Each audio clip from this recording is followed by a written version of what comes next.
वजारत उज़्मा का ताज शहबाज शरीफ के सर पर सज गया है। पाकिस्तान मुस्लिम लीग नून के नामजद उम्मीदवार शहबाज शरीफ 16वीं कौमी असम्बली के कायद ऐवान मुंतखब हो गए हैं। था अब उससे बड़ा मालियाती खसारा है।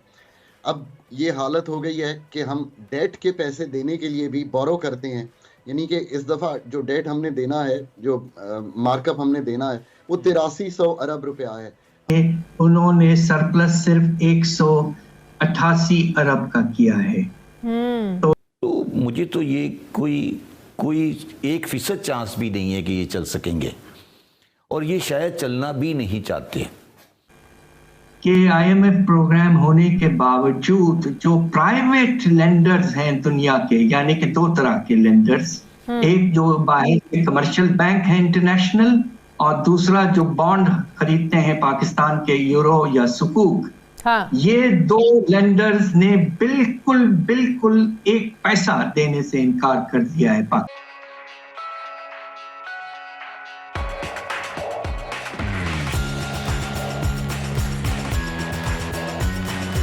हमारी कुल आमदन जो है फेडरल गवर्नमेंट की वो 7300 बिलियन रुपीस होगी। 1000 अरब रुपया बोरो करेंगे तो ये देंगे, बाकी everything else is on borrowed money. तो गो बैक 4-5 इयर्स तो हम कम से कम मार्कअप दे रहे थे, कुछ और पैसे हमारे पास आ जाते थे फेडरल गवर्नमेंट में, और एक गवर्नमेंट चल रही थी। सो जब लोग ये कहते हैं कि मुल्क एक नाजुक दौर से गुजर रहा है, तो मतलब ये है कि वो जो नाजुक दौर है वो बदतरीन होता चला जा रहा है। ये एक हकीकत है, पर मसला ये है कि हम इन चीज़ों का अदराक नहीं करते और इन चीज़ों पर खुलकर गुफ्तगू नहीं करते।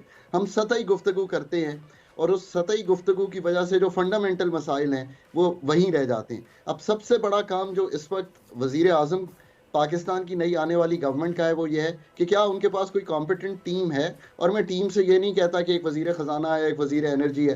देखिए, ये तो वज़रा होने ही चाहिए, ये पॉलिटिकल सेटअप्स हैं, पर पाकिस्तान के पास क्या वो एस्टैब्लिशमेंट का पैराफिनेलिया है और फिर वो टेक्नोक्रेसी है। जो ये एक मसला जो मैंने आपके सामने रखना है, सबसे बड़ा मसला पाकिस्तान का ये है कि इस वक्त जो वफाकी फेडरल फिस्कल फ्रेमवर्क है उसको दुरुस्त किस तरह करना है। ये जो हम एक खसारे की हुकूमत चला रहे हैं, इस खसारे की हुकूमत का खसारा किस तरह कम करना है। इसमें टैक्सेस का रिफॉर्म भी है और एक्सपेंडिचर का रिफॉर्म भी है। यहाँ से तो शुरू करें अपना पहला दिन। अगर ये नहीं करेंगे तो everything else is not going to get sorted, because ये जड़ है हर चीज की। IMF पे जाने की जड़ भी यही है, because इसी की वजह से बैरूनी खसारे होते हैं, इसी की वजह से हमारी जो सख्त है अपने मुल्क को चलाने की वो नहीं है और हमें बैरूनी बोरो करना पड़ता है। सो लेट्स सी कि इस पे वो क्या हिकमत अमली रखते हैं। मेरा ख्याल है कि आज तक कोई सीरियस एफर्ट टैक्स रिफॉर्म का नहीं हुआ। एक ही एफर्ट कर लें, वो ये है कि अगले 6 महीने साल में कोई ऐसा प्लान बना लें अपने एक्सपर्ट्स को कह के कि FBR का पॉलिसी एडमिनिस्ट्रेटिव डिजिटाइजेशन ऑटोमेशन का रिफॉर्म क्या है। एक्सपेंडिचर की मद में ऑस्टेरिटी नहीं, मतलब मैं 10 ऑस्टेरिटी कमिटीज देख चुका हूं जो बिल्कुल किसी काम की नहीं होती और कुछ डिलीवर नहीं करती। एक्सपेंडिचर के रिफॉर्म का मतलब पेंशन का रिफॉर्म है, डेट का रिफॉर्म है, पाकिस्तान के PSDP का रिफॉर्म है, पाकिस्तान के बजटिंग का रिफॉर्म है।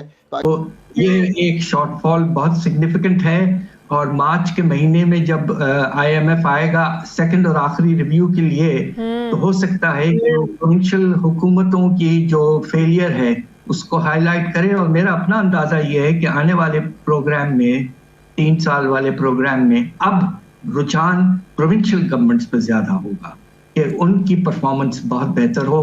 वो टैक्सेस बहुत कम कलेक्ट कर रहे हैं, खर्चे बेतहाशा बढ़ा चुके हैं, सरप्लस नहीं जनरेट कर रहे हैं। तो अब आप देखिए कि क्या होता है। और डॉक्टर साहब आप ये देखें, इस नई हुकूमत ने बजट पेश करना है एक ऐसी सिचुएशन के साथ कि जब आपके जिम्मे जो है वो 131 अरब डॉलर से जायद का जो कर्जा है ये तो आप लोगों को पे करना है, और पहले 6 महीनों में ही 18 अरब डॉलर का कर्ज आपको वापस करना था जो आपने नहीं कर सके आप। तो ऐसी सूरत में बजट की शक्ल क्या होगी? कर्ज लेकर आप जो है वो कर्ज अदा कर रहे हैं और फिर आपने सूद की अदायगियां करनी है, तो ये कैसे मैनेज होगा इस साल का बजट? बात दरअसल ये है कि इस साल अगर आप देखें तो जो हमारा खसारा है बजट में अभी तक जो हो चुका है उसका 90% तकरीबन हमने पाकिस्तानी बैंकों से लेकर पूरा किया है। और उसके नतीजे में मनी सप्लाई जो है उसमें इजाफा होता रहा है तेजी से, और उसके नतीजे में अफरात-ए-ज़र पर भी बोझ कुछ पड़ता रहा है।